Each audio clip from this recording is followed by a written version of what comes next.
Halo, selamat pagi. Karena di sini sedang pagi. Selamat datang para pengunjung channel D4 LKB. Melalui video ini, saya ingin menjelaskan materi tentang masalah penugasan dengan metode Hungaria, atau biasa juga disebut dengan algoritma Hungaria. Sebelum itu, saya ingin memperkenalkan diri. Nama saya Renhat Atmajaya dengan NRP 53. Sekarang saya berkuliah di PENS, Politeknik Elektronika Negeri Surabaya, dengan jurusan Teknik Elektronika. Apa itu masalah penugasan? Dan apa hubungannya dengan negara Hungaria? Lalu, apa kegunaan algoritma Hungaria? Dalam video ini akan kita bahas. Masalah penugasan adalah masalah-masalah yang berhubungan dengan alokasi optimal dari berbagai macam sumber daya yang produktif. Misalnya, masalah pembagian pekerjaan, karyawan yang tugasnya membutuhkan keterampilan dan waktu yang berbeda-beda bagi karyawan. Maksudnya bagaimana? Ada sebuah pabrik baju yang memiliki karyawan 3 orang. Misalnya si A, si B, dan si C. Mereka ini memiliki kemampuan yang berbeda-beda. Untuk membuat sebuah baju, diperlukan 3 macam pekerjaan yang harus mereka selesaikan. Misalnya, menjahit, menyablon, atau mengepak barang. Nah, bagaimana penempatan karyawannya agar lebih efisien? Atau bila bagi pengusaha, bagaimana caranya biaya dan waktunya menjadi minimum? Apakah si A harus ditempatkan di mesin jahit atau di pengepakan? Algoritma Hungaria bisa menjawab persoalan tersebut. Sejarah singkat algoritma Hungaria atau sejarah amat singkat. Awalnya, metode ini ditemukan dan dipublikasikan oleh Harold Wekhun pada tahun 1955. Kemudian dikembangkan atau diperbaiki lagi oleh James Mankers pada tahun 1957, yang kemudian dikenal juga dengan nama algoritma Kuhn-Mankers. Tapi sebelum 2 orang tadi, sebagian besar algoritmanya sudah dikerjakan oleh kedua orang ini. Namanya Dennis Koenig dan Jenno Egervari. Dan karena dari Hungaria, makanya algoritmanya dinamakan Hungaria. Gambar yang atas adalah Dennis Koenig.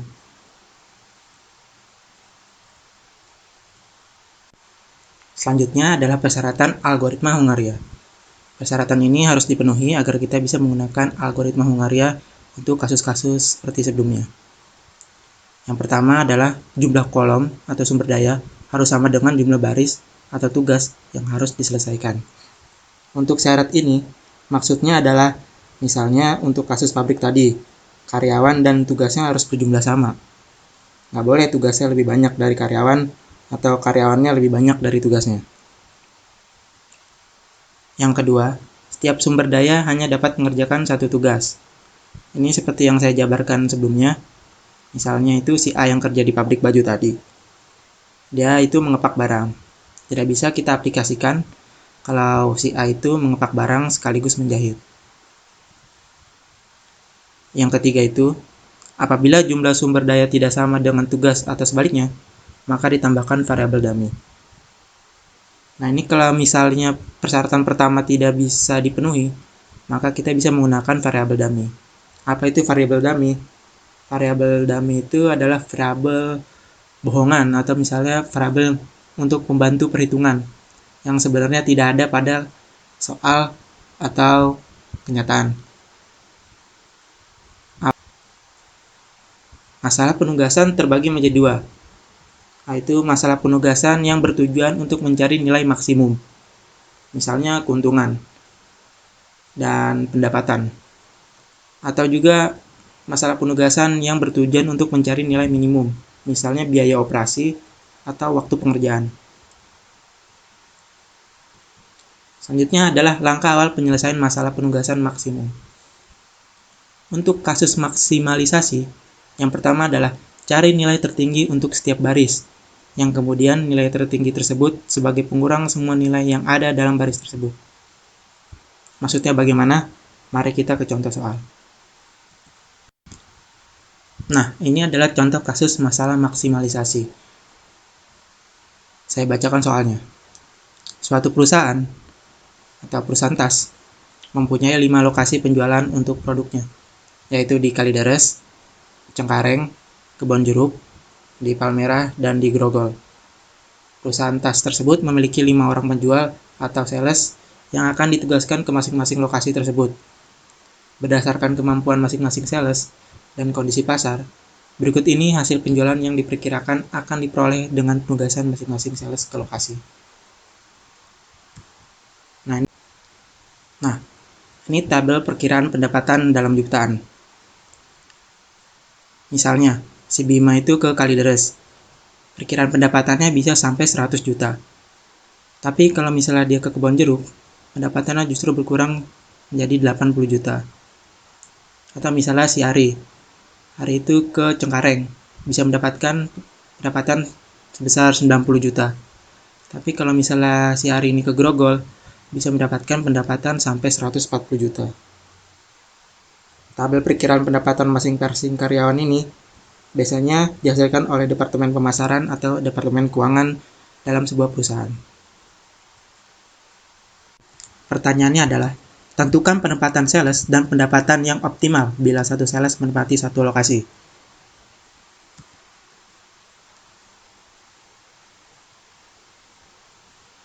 Karena yang ditanya adalah bagaimana caranya agar pendapatannya optimum, maka kasus ini adalah kasus maksimalisasi. Dan karena karyawan masing-masing hanya memiliki satu tugas atau satu penempatan, maka pada kasus ini tidak diperlukan adanya dummy. Ini kita bisa lihat dari kolom dan barisnya jumlahnya sama. Untuk langkah 1 adalah identifikasi dan penyederhanaan masalah dalam bentuk tabel penugasan. Dari tabel sebelumnya, kita ubah ke dalam tabel penugasan seperti ini, di mana angka-angkanya lebih sederhana, jadi lebih mudah untuk melakukan perhitungan. Pada langkah 2, cari nilai terbesar untuk setiap baris, dan kemudian menggunakan nilai tersebut untuk mengurangi semua biaya yang ada pada baris yang sama. Misalnya pada baris A, yang terbesar itu ada di kolom 5, yaitu nilainya 15. Pada baris B, nilai yang terbesar adalah 15 juga pada kolom keempat. Pada baris ketiga, itu nilai terbesarnya adalah 12. Baris keempat itu nilai terbesarnya adalah 16. Dan baris terakhir itu, atau baris kelima, nilai terbesarnya ada 17 pada kolom kelima.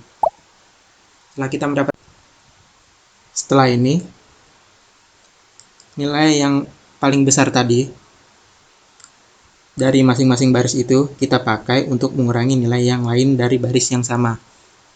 Hasilnya akan seperti ini. Selanjutnya adalah langkah 3. Apabila ditemukan 0, maka harus ditarik garis seminimum mungkin. Lalu cek apakah tiap kolom mempunyai angka 0. Jika jumlah garis sama dengan jumlah baris satu kolom, berarti pemecahan sudah optimal. Kita lihat dari tabel ini, tabel keempat dan tabel 5 memiliki nilai 0, tetapi tabel lainnya itu tidak. Maka kita kasih garis pada tabel 4 dan tabel 5.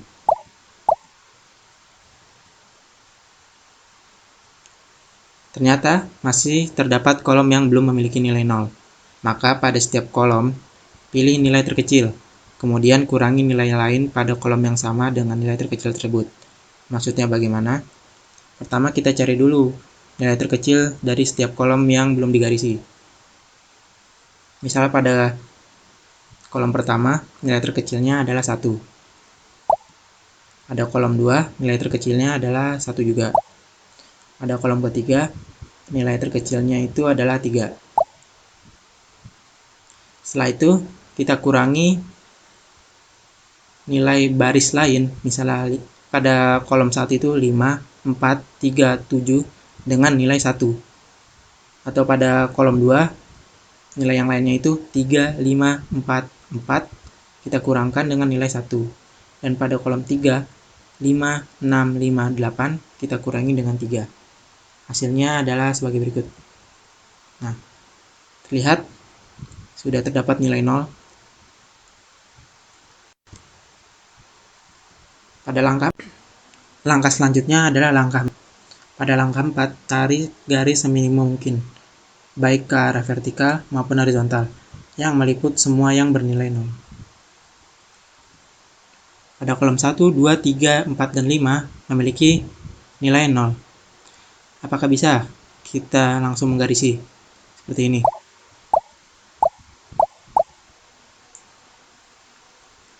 Memang semuanya telah tergarisi atau telah memuat semua nilai 0.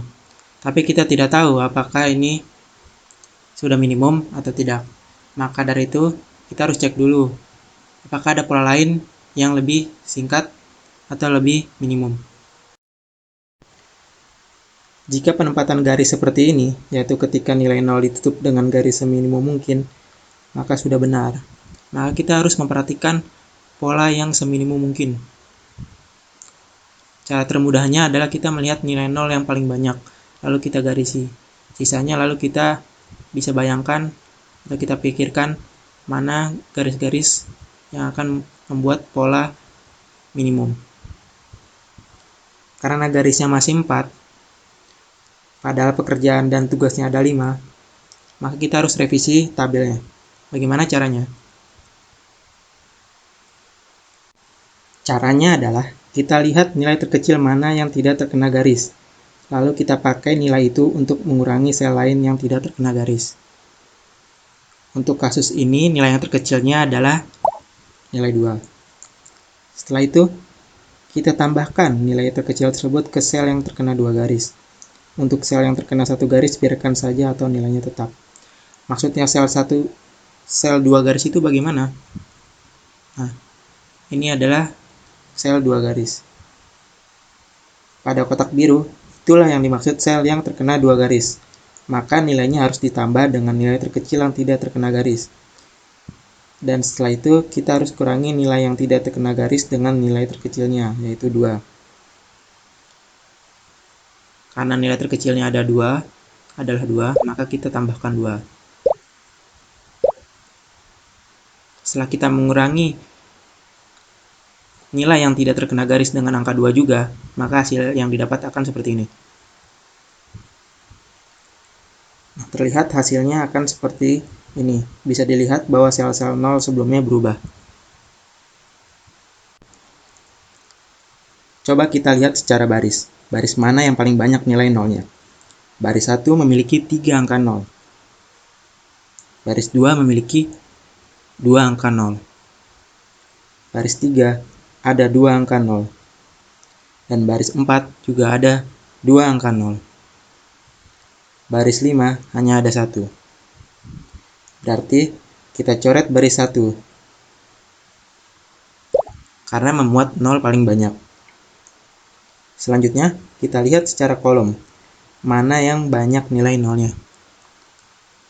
Kolom 1 ada 1 0. Kolom 2 ada 2 0. Kolom 3 ada 3 0. Kolom 4 ada 2 0. Dan kolom 5 ada 2 0. Kita coret kolom ketiga karena ada 3 angka 0 atau memuat paling banyak nilai 0. Selanjutnya kita lihat antara baris dan kolom mana yang memuat 0 paling banyak. Kalau secara baris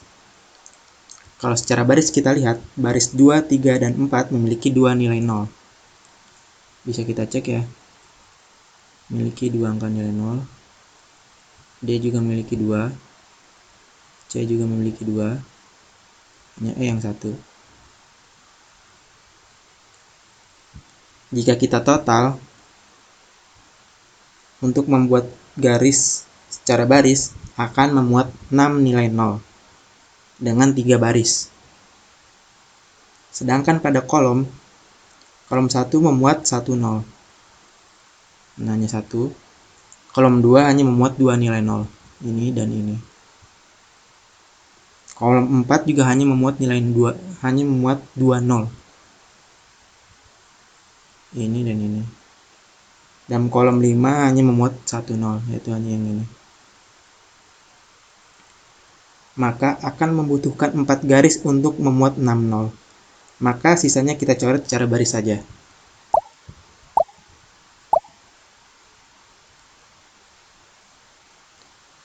Jumlah garis yang didapat sama dengan 5, maka jumlah baris atau kolom yang ini sudah optimal. Akhirnya kita sudah sampai kepada langkah terakhir. Kita tentukan penempatannya berdasarkan baris atau kolom yang nilai nolnya berjumlah sedikit.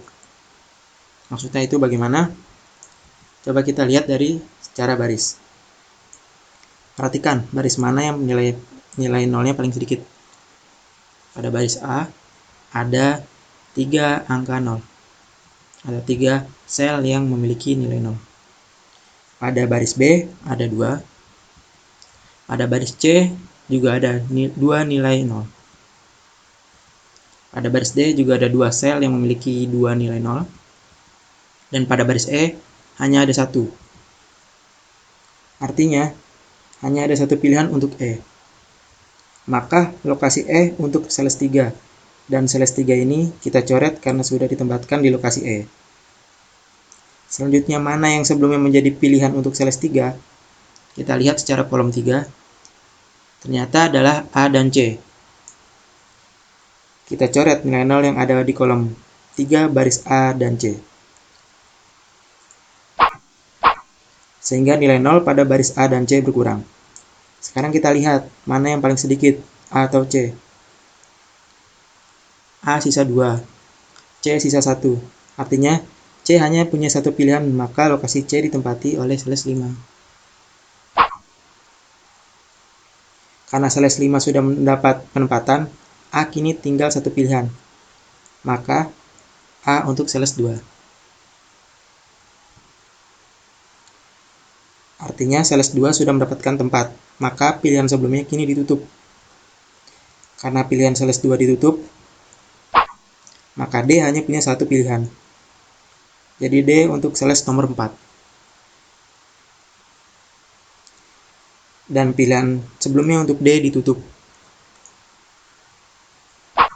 Akhirnya, hanya seles 1 yang tersisa dan hanya 1 lokasi yang tersisa, yaitu B.